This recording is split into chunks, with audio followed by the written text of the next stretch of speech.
আসসালামু আলাইকুম everyone, welcome back to my channel. আবারও চলে আসলাম আপনাদের মাঝে আরও একটা ভিডিও নিয়ে। আর ভিডিওটা শেষ পর্যন্ত দেখার অনুরোধ রইল। প্লিজ আপু ভাইরা একটা লাইক দিয়ে ভিডিওটা দেখা শুরু করবেন। আমার ভিডিওর কোনো অংশ যদি ভালো লেগে থাকে চাইলে আমার চ্যানেলটা সাবস্ক্রাইব করে আমার পাশে থেকে যাবেন। আমি ব্লগ বাই সাথী ঢাকা থেকে বলছি। এখানে আমি তাল নিয়ে নিয়েছি, আর তালের কী উপকারিতা সেটাও আজকে বলবো আপনাদের মাঝে। আর এই তালটাকে আমি ভালোভাবে এখানে একটু মাথাটাকে উঠিয়ে নিলাম, উঠিয়ে নিয়ে আর ওইটা একটু বের করে নিলাম। আর ওইটাতে অনেক সময় তিতা হয়, তার জন্য আর কি ওইটা বের করে ফেলে দিলাম চামচ দিয়ে। আর তালটা একটু শক্ত আছে, তার জন্য বাড়ি দিয়ে ভেঙে নিলাম। আর বাড়ি দিয়ে ভেঙে নিলে কিন্তু একদমই সুন্দরভাবে ভেঙে যায়, কষ্টও হয় না ফাটিয়ে নিতে। তার জন্য বাড়ি দিয়ে ফাটিয়ে নিলাম। ফাটিয়ে নিয়ে এখন চুলকাগুলো উঠিয়ে নিব। আর চুলকাগুলো উঠানোর জন্য দেখেন একদমই কিন্তু ইজি হয়ে গেছে। দুটা তিনটা বাড়ি দিয়ে নিলেই কিন্তু খুব সুন্দরভাবে চুলকাটা উঠে যায়। আর তালটা কিন্তু একটু শক্ত আছে, দেখেই বোঝা যাচ্ছে। খোসাটা উঠালেই বুঝতে পারবেন যে তালটা কতটা শক্ত আছে। আর এই শক্ত তাল কিভাবে নরম করতে হয় সেটাও আপনাদের মাঝে শেয়ার করব আজকে। তা দেখুন, তালটা আমি যে খোসাটাকে একটু একটু করে উঠিয়ে নিচ্ছি। আর তালের উপকারিতা তো অনেক বেশি, যারা জানেন না তার জন্য বলছি। তাল কিন্তু খাওয়া খুবই ভালো স্বাস্থ্যের জন্য। আর তালে ভিটামিন এ, বি, সি এগুলো আছে। তালে এতটা উপকারিতা। তালে ক্যালসিয়াম, ভিটামিন, আয়রন, পটাশিয়াম এগুলো থাকে। গরমের জন্য তাল কিন্তু খাওয়া খুবই ভালো, শরীর ঠান্ডা রাখে। তাল এতটাই উপকারিতা। আরও উপকারিতা আপনাদের মাঝে শেয়ার করব। কোষ্ঠকাঠিন্য দূর করে, শরীরের প্রতিরোধ ক্ষমতা বাড়ায়, দ্রুত শরীরে শক্তি যোগায়। তালের এত উপকারিতা। তালের আরও অনেক উপকারিতা আছে, সেটা বলার শেষ নেই, বললে অনেক হয়ে যাবে। এখানে আমি তালটা দেখুন ছিলে নিয়েছি। আর তালটা কত পরিমাণ শক্ত সেটা তো দেখেই বুঝতে পারতেছেন, আমি নখ দিয়েও করতে পারতেছি না। আর তালটা কিন্তু আমি এনে 2 দিন রেখে দিয়েছি ঘরে, তারপরেও তালটা ভালোভাবে নরম হয়নি। তা আমি অল্প একটু পানি দিয়ে তারপর তালটাকে একটু ভিজিয়ে রেখেছিলাম, 5 মিনিটের মতো ভিজিয়ে রেখে তারপরে এই যে এখন সুন্দরভাবে বাড়ি দিয়ে নিচ্ছে। আর একটার পর একটা বাড়ি দিয়ে নিলে কিন্তু তালটা সুন্দরভাবে নরম হয়ে যাবে। আর যদি নরম তাল হয় তা তো একদমই অল্প সময়ের ভিতর হয়ে যাবে। তা তালটা কিন্তু বের করা কিন্তু একদমই ইজি, খুব অল্প সময়ের ভিতরে তাল বের করা যায়। যা আমরা যারা জানি না তাদের জন্য কিন্তু অনেকটাই কষ্ট হয়, মনে হয় যে অনেক কষ্ট তালের কাত বের করা, রস বের করা। আসলে কিন্তু না, তালের রস কাত বের করা কিন্তু একদমই খুবই ইজি, খুবই সহজে বের করা যায়। তা তালটা শক্ত দেখেই সমস্যা হচ্ছে, কিন্তু নরম হলে কিন্তু খুব ভালো হতো। এতক্ষণ কিন্তু আমার তালের রস বা কাত বের করা হয়ে যেত। তা আমি এই যে পানি দিয়ে সুন্দরভাবে বাড়ি দিয়ে নিচ্ছি। আর পানি দিয়ে একটু ভিজিয়ে রাখলে কিন্তু বাড়ি দিতেও একদমই নরম হয়ে যাবে। তাই যে আমি বাড়ি দিয়ে নিয়ে নিলাম। আর এইভাবে কিন্তু সবগুলো বাড়ি দিয়ে নিয়ে তারপরে আমি আরেকটু পানি দিব, আরেকটু পানি দিয়ে তারপরে আমি আবার একটু নরম করে নিব। তাই একদমই কিন্তু ইজি, কোনো পরিশ্রমের কাজ নেই, বসে বসে এই কাজগুলো করা যায়। খুবই সহজ একটা কাজ, তালের কাত বের করা। আর তালের কাত বের করে তারপরে এই যে যে কোনো ধরনের পিঠা বানিয়ে খাওয়া যায়। তালের রস দিয়ে কিন্তু অনেক কিছু বানিয়ে খাওয়া যায়। বা তালের যে মানে চোখ বলি আমরা, যে ছোট তালগুলা কচি তাল, সেটাও কিন্তু খাওয়া খুবই ভালো। তালটা মূলত খাওয়াটা অনেক ভালো, যেমন বছরে একবার হয়, তাল কিন্তু রেগুলার হয় না।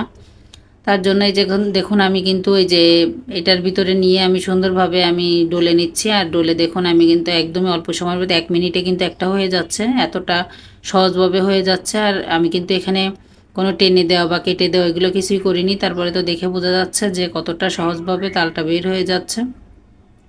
আর যারা গ্রামে থাকে তারা তো এই যে ঝুড়ি আছে, ছোট ছোট ঝুড়ি, আর এই যে ঝুড়ি দিয়ে ডলে নেয়। আর গ্রামে থাকলে সেটা তো সহজভাবে হয়ে যায়। আর দেখুন এই যে এখানে আমি যেটা উঠে লেগে গেছে আর কি, ওটাও কিন্তু আমি ফেলে দেবো না, ওটা দিয়েও আমি একটা তালের কাত বের করে নিব। সেটাও আপনাদের মাঝে শেয়ার করব, অবশ্যই শেষ পর্যন্ত থাকবেন তাহলে দেখতে পারবেন।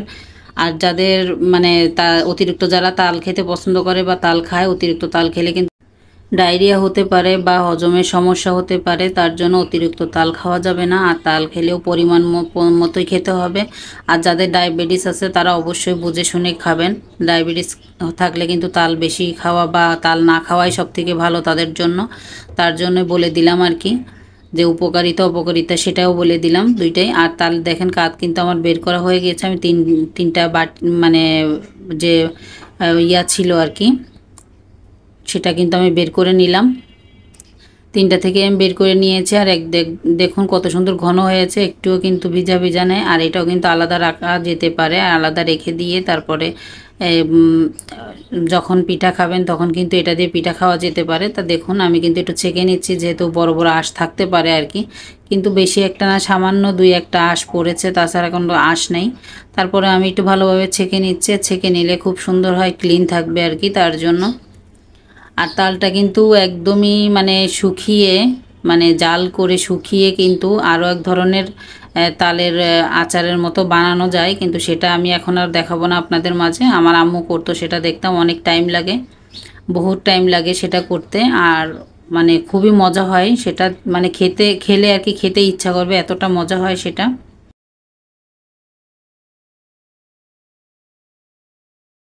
বা আমি যখন পারবো তখন আমি আপনাদের মাঝে শেয়ার করব, ওটা চেষ্টা করব আর কি শেয়ার করার। তা দেখুন এই যে আমি বের করে নিয়েছি, একটুও কিন্তু আঁশ নেই, দেখেই বোঝা যাচ্ছে যে আঁশ নেই। তা বের করা হয়ে গিয়েছে আমার, দেখুন মাশাআল্লাহ। আর তালটা কতটা ঘন হয়েছে, এই যে দেখুন 2-1টা আঁশ রয়েছে শুধুমাত্র। আর মাশাআল্লাহ মাশাআল্লাহ খুবই ঘন হয়েছে। আর তালটা কিন্তু খুবই সুন্দর, দেখুন কালারটা কত সুন্দর, তালের কালার দেখলেই কিন্তু ভালো লাগে। আর তালটা মিষ্টি হলে তো আরও ভালো হয়। আর যদি তিতা তিতা ভাব থাকে সেটার জন্য আপনারা অন্য একটা কাজ করতে পারেন, এই যেরকম ছাঁকনির ভিতরে রেখে কিন্তু অনেকক্ষণ রেখে দিলে, প্রায় আধা ঘন্টা বা 1.5 ঘন্টার মতো রেখে দিলে কিন্তু যে পানিটা ঝরে পড়ে যাবে, একদম ছোট ছোট একটু ফোঁটা ফোঁটা পানি পড়বে, পানিটাও ঝরে পড়ে যাবে, সেটা কিন্তু তিতা ভাবটা চলে যাবে। আর এই যে এখানে দেখুন আমি কিন্তু এটা ফেলে দিচ্ছি না, এটাতে আবার পানি দিয়ে আমি আবার একটু বের করে নিব। তা দেখুন এটাও দেখেন কত সুন্দর হয়, আর সেটাও মানে পিঠা বানানো যাবে, এটাও খুবই সুন্দর হয়েছে। তাই এটা দিয়ে যখন পিঠা বানাবেন তখন আর পানি দেওয়ার কোনো প্রয়োজন নেই, আর ওটাতে শুধু চিনি দিয়ে আপনারা পিঠা বানিয়ে নিয়ে নেবেন। তা আমি এই যে দেখুন, এই যে চাপ দিলে দেখুন বের হচ্ছে কত সুন্দর, এটা দিয়েও কিন্তু খুবই সুন্দর হয়েছে, শুধু শুধু ফেলে দিয়ে লাভ কি বলুন। তাই এতদিন তাল খুঁজে পাইনি, তার জন্য তালের পিঠা আর কি বানাতে পারিনি। আর এখন তাল যেহেতু খুঁজে পেয়েছি, এখন পিঠা খাবো ইনশাল্লাহ, খুবই মজার মজার পিঠা খাবো, তাল দিয়ে পিঠা খেতে খুবই ভালো লাগে। আর এই যে দেখুন এইটা যে আর তাল, এই যে তালের আঠিটা, এই আঠিটা যদি মাটিতে রেখে দেওয়া হয় না, তা ভিতরের থেকে একটা মানে গাছের মতো আর কি বের হবে, ওটা বের হওয়ার পরে কিন্তু সেই তালটা কেটে ভিতরে যে আঁশটা থাকে ওটা কিন্তু খেতে খুব ভালো লাগে। কেউ জানেন কি না আমি জানি না, মানে যারা জানেন না তাদের কথাই বলতেছি আর কি। ওর আঁশটা কিন্তু খেতে খুব ভালো লাগে, আর রান্না করেও খাওয়া যেতে পারে। তো যেহেতু আমরা শহরে থাকি, আমাদের এখানে মাটি পেতে একটু অসুবিধা হয়ে যায়, তার জন্য। আর যারা গ্রামে থাকে, যাদের বাসায় মাটি আছে, তারা কিন্তু মাটিতে রেখে দিতে পারেন, আর রেখে দিয়ে কিন্তু ওটা খেতে পারেন। ওটাতে কিন্তু অনেক পুষ্টি আছে তালের আঠিতে, আঠির ভিতরে যে আঁশটা থাকে সেটার কথা বলছি আর কি। তা আমি একটাই যে ঢেলে নিয়ে নিলাম বাটির ভিতরে, আর তারও একটু যে মানে পরে যেটা বের করেছি সেটা আমি আলাদা রেখে দিলাম। আর এই যে এটা দেখুন কত সুন্দর হয়েছে, এটাও কিন্তু খারাপ হয়নি। এটা দিয়েও এক ধরনের পিঠা বানিয়ে খাওয়া যাবে, ওটা দিয়েও এক ধরনের পিঠা বানিয়ে। আজকের মতো বিদায় নিচ্ছি, আল্লাহ হাফিজ, আসসালামু আলাইকুম।